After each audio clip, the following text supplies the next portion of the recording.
Marcamos a primeira diligência, o relator, inclusive, já está organizando toda a estrutura, será na região de Presidente Prudente e segunda-feira, já na parte da manhã, eu vou deixar que ele decorra sobre esse planejamento.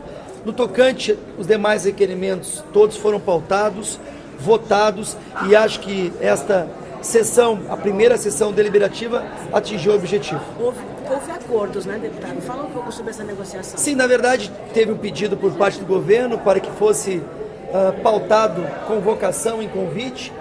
Entendemos, eu e o relator, que era possível, não tinha problema, em função, inclusive, da retirada da obstrução. Relator, como é que vai ser essa diligência na segunda-feira? Bom, foi aprovado aqui o sistema de diligências da CPI com a antecedência de 72 horas que está sendo obedecida, né, neste caso, para que se faça a primeira diligência externa. O presidente e eu estaremos na segunda-feira pela manhã na cidade de Presidente Prudente. Vamos nos reunir com as autoridades policiais que presidem os inquéritos relativos às invasões de propriedade em todo o Pontal do Paranapanema, e a partir dessas informações nós vamos tocando aqui o dia a dia da CPI. Também, junto às autoridades policiais, nessa segunda-feira, faremos análise de documentos e, eventualmente, até uma ida naquele mesmo dia, durante o horário previsto para a diligência, das 8 às 18 horas, a locais onde tenham havido invasões e que possam nos dar subsídios para a continuidade do trabalho dessa CPI. Deputado, agora por que a escolha dessa cidade especificamente para ser a primeira diligência externa? Porque foi justamente a cidade de Presidente Prudente, na verdade a delegacia regional do interior, lá em Presidente Prudente, que avançou muito nas investigações sobre as práticas delitivas envolvidas nas invasões de propriedade. Práticas essas que envolvem extorsão, depredação de patrimônio, furto e uma série de outros crimes que são naqueles autos investigados. Relator, houve uma crítica da oposição por esse tempo de 72 horas. Esse tempo pode ser ampliado ou não? Porque algumas integrantes da comissão disseram que não poderiam comparecer, por exemplo, às diligências. Bom, nós, na verdade, propusemos 48 horas. Quem propôs 72 horas foram justamente os deputados da bancada do PT. Portanto, nós atendemos a uma solicitação do PT que fosse feita em 72 horas. Deputado, existe previsão de ir da Bahia, já que teve aquela invasão na Suzano, foi uma das principais deste ano? Nós devemos ir à Bahia, vamos ao local da invasão da Suzano, mas sem data determinada ainda.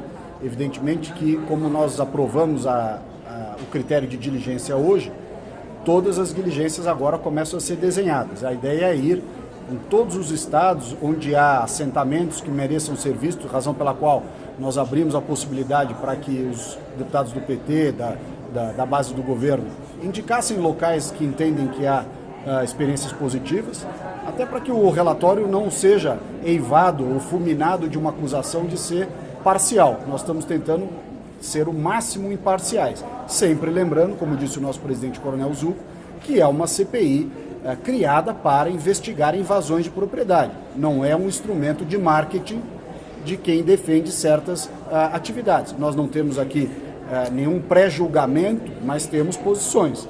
E essas posições vão sendo verificadas em cada caso concreto que se apresenta. Relator, os estados, só para poder conferir, eu não sei se eu estou certo ou errado, Mato Grosso do Sul, talvez, Pernambuco, Bahia e agora São Paulo. Essa é a previsão desses estados, então?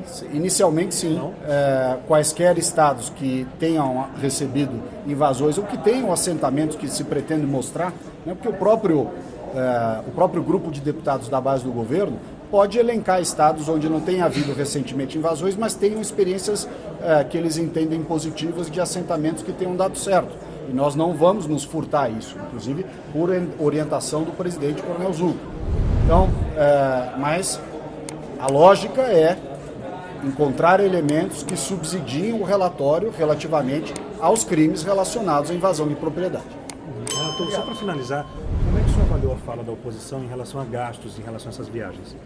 Veja, o presidente Lula acabou de fazer uma viagem internacional cujo preço da diária era de quase R$200 mil. Então, não é evidentemente o custo de deslocamento da CPI, que foi aprovada pelo parlamento, que representa a totalidade dos representantes políticos do país, que vai impactar uma questão orçamentária, né? O presidente Lula está viajando desde o início do mandato para várias localidades e nós não fizemos nenhum questionamento acerca das despesas a isso relacionadas. Obviamente ela está tentando criar um fato político em cima de uma questão que é secundária diante dos crimes e do prejuízo que causa para o Brasil, inclusive ao erário, quando se invade prédio público, dessas invasões. Portanto, esse argumento é secundário. E o minuto de silêncio que não foi concedido em memória às vítimas da chacina de Paudalho? Eu gostaria de não, isto já está saindo erroneamente, na verdade, um minuto em respeito, e como tinham os parlamentares que tinham afirmado que não iam respeitar, a presidência passou a palavra para um deputado do governo, dando o referido minuto para que ele fizesse a sua manifestação ou também permanecesse em silêncio. Então foi respeitado. Foi respeitado. O senhor daria o minuto de Sim, silêncio? foi respeitado. Não, o senhor daria o minuto de Sim. silêncio? Sim? Sim. Obrigado, deputado. Obrigada.